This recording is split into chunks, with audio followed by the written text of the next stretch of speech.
अगली सुबह टाकारू शहर में निकलता है और देखता है कि सब अपने नॉर्मल रूटीन पर वापस आ गए हैं। वह शहर की हसल की तारीफ करता है और एक वेपन शॉप की ओर भेजता है।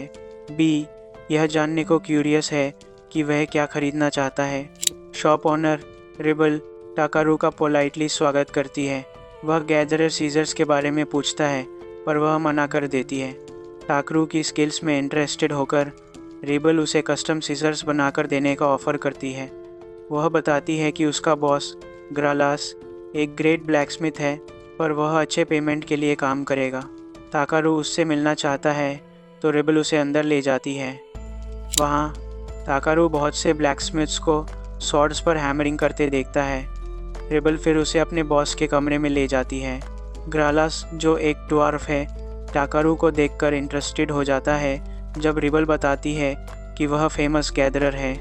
रिबल यह भी सोचती है कि वे टाकारू की एबिलिटीज़ का इस्तेमाल एक स्पेशल स्वॉर्ड के लिए रेयर इड्रा और गैदर करने के लिए कर सकते हैं जिसे एक स्वॉर्ड टूर्नामेंट में इस्तेमाल किया जाएगा।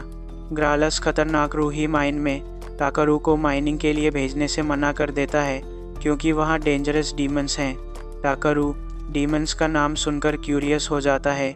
ग्रालास की अच्छी बातों से रिबल हार मान लेती है लेकिन टाकारू और खोजने का ऑफ़र देता है अगर वे उसे रिवॉर्ड के तौर पर सीजर्स बनाकर दें। वह एक बी रैंक मॉन्स्टर का क्रैब्स क्लॉ निकालकर ग्रालास को स्टॉनिश्ड कर देता है।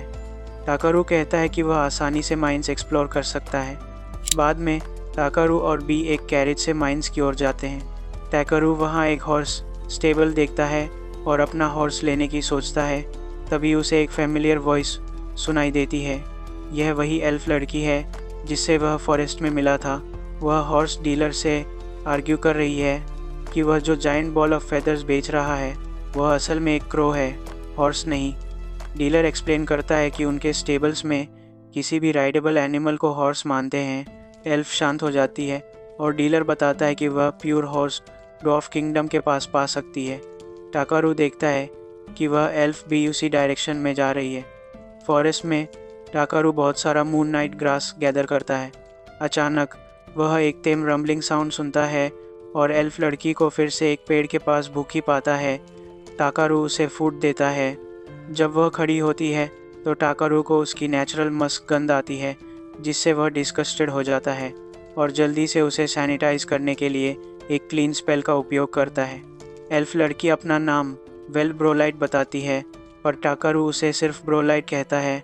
वह टाकारू का फेवर चुकाना चाहती है और इंसिस्ट करती है। बी को भी एक और फ्रेंड पाकर खुशी होती है इसीलिए टाकारू मान जाता है। वे तीनों गैदर करना रेज्यूम करते हैं पर ब्रोलाइट और बी प्रेशियस मॉन्स्टर पूप और गुफी ट्रैश लाकर टाकारू को शॉक्ड कर देते हैं। टाकारू समझ जाता है कि ब्रोलाइट का ब्रेन बी की छोटी आइस के साइज़ का है।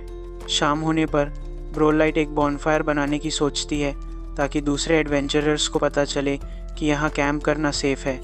वह एक बड़ा सा लॉग अपने शोल्डर पर लाती है और उसे अपने डैगर्स से चंक्स में काट देती है। टाकारू उसकी ब्रूट स्ट्रेंथ से इम्प्रेस्ड होता है और उसके डैगर्स के स्टैट्स चेक करता है।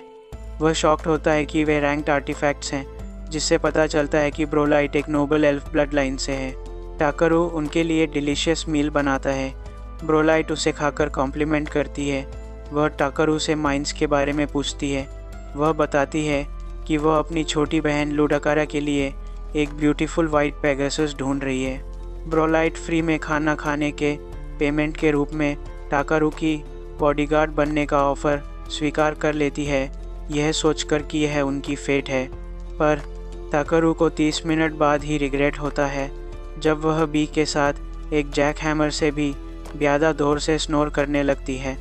अगली सुबह वे ड्वार्फ किंगडम की ओर रिवर ब्रिज से जाते हैं। ड्वार्फ सिटी में वे एक नाइस रेस्टोरेंट में डाइन करते हैं। टाकारू को मीट रोल्स बहुत पसंद आते हैं। ब्रोलाइट बताती है कि उसके फ्रेंड ने भी फूड की तारीफ की थी और वह फ्रेंड एक लिजर्ड मैन है।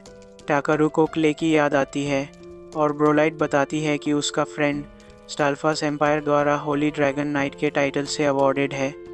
यह टाइटल सुनकर टाकारू को लगता है कि वह उसी के बारे में बात कर रही है। तभी पास की टेबल से क्ले बोलता है। टाकारू शॉक्ड होता है कि लिजर्ड मैन यहाँ है। क्ले उसे बेलकैम को बिना बताए जाने के लिए डांटता है। टाकरू बताता है कि वह रूही माइन में ओरेस माइन करने जा रहा है ताकि उसे मास्टर ब्लैकस्मिथ से नाइस सीजर्स मिल सके। क्ले टाकरू के साथ मिशन पर जाने का डिसाइड करता है। वह ब्रोलाइट का कोवर्कर बनकर टाकरू का बॉडीगार्ड बनने के लिए एग्री हो जाता है। टाकरू को लगता है कि उसे इन स्ट्रेंज मिसफिट्स को साथ लाने का रिग्रेट होगा। अगले दिन वे ड्वार्वन किंगडम सिटी पहुंचते हैं। बॉर्डर गार्ड क्ले को पहचानकर उन्हें अंदर इनवाइट करता है, जिससे टाकरू की ग्रुप को स्पेशल ट्रीटमेंट मिलती है। क्ले बताता है कि किंगडम में उसका एक अच्छा फ्रेंड है। गार्ड उन्हें एक जाइगेंटिक अंडरग्राउंड सिटी में ले जाता है। गार्ड क्ले को बताता है कि ड्वार्फ किंग उससे मिलना चाहता है। क्ले एक्ट करता है जैसे उसका ड्वार्फ से कोई रिलेशन नहीं है, पर गार्ड बताता है कि क्ले ने थंडर किंग जेंगहुम से उनकी रेस को बचाकर उनका हीरो बन गया था। पैलेस में टाकरू खुद को इंट्रोड्यूस करता है। किंग उसे फॉर्मेलिटी के बिना सीधे अपनी बात बताने को कहता है। टाकरू ग्रालस का लेटर ऑफ रिकमेंडेशन दिखाता है और रूही माइंस एक्सप्लोर करने की परमिशन मांगता है। किंग डीमंस के बारे में वार्न करता है, पर क्ले और ब्रोलाइट टाकरू को गार्ड करने की गारंटी देते हैं। किंग रिक्वेस्ट अप्रूव कर देता है और उन्हें डीमंस के आने के पीछे की ट्रूथ जानने का ऑर्डर देता है। टाकरू कंफ्यूज्ड है, पर उसे इस फेच क्वेस्ट में शामिल होने के लिए फोर्स किया जाता है। माइंस के एंट्रेंस पर ड्वार्वन गिल्ड्स रिसेप्शनिस्ट जाम्बो उनका स्वागत करता है और उन्हें टनल्स से गाइड करने की एक्सप्लेन करता है। टाकरू लाइट स्पेल से एरिया को इल्यूमिनेट करता है और जाम्बो से मिली मैप को डुप्लीकेट करता है, जिससे सब सरप्राइज्ड होते हैं। अपनी सर्च एबिलिटी का इस्तेमाल करने पर उसे बस क्रूड आयरन और दिखता है। बी पास के एक मॉन्स्टर के बारे में अलर्ट करता है। टाकरू एक डिटेक्शन स्पेल का उपयोग करता है और ग्लोइंग आइज का एक जोड़ा देखता है। जब डीमन स्पाइडर्स का एक स्वॉर्म बाहर निकलता है तो क्ले पहले स्पाइडर को अपने स्पीयर से स्टैब करता है। टाकरू एक स्लो मोशन स्पेल से दूसरे को स्टॉप करता है, जिससे ब्रोलाइट को उसे रिप अपार्ट करने का चांस मिलता है। वे लोअर लेवल पर पहुंचते हैं, जहां टाकरू को इल्ड्रा और स्पास में डिटेक्ट होते हैं। एक डेड एंड पर रुककर वह जाम्बो से डिग करने की परमिशन मांगता है। टाकरू फायरबॉल से पूरी वॉल को उड़ा देता है, जिससे हाई क्वालिटी लाइट और का एक क्लस्टर सामने आता है। वह डिसअपॉइंटेड होता है कि यह इड्रा नहीं है, पर जाम्बो चिल्लाता है कि इल्ड्राइट तो आईडी से भी ज़्यादा वैल्यूएबल है। टाकरू स्कैन करके पता लगाता है कि वे ए रैंक मटेरियल हैं। तभी बी टाकरू को वार्न करता है, जिससे वह सीरियस हो जाता है। तेज लाउड फुटस्टेप्स सुनकर जाम्बो को रियलाइज होता है कि डीमंस ने उन्हें ढूंढ लिया है। जब क्रीचर अपना क्रैबी फेस दिखाता है तो टाकरू और बी इस डिलीशियस सी फूड का एक और टेस्ट लेने के लिए एक्साइटेड हो जाते हैं। That was episode 5. Subscribe to not miss the next part and watch the next video on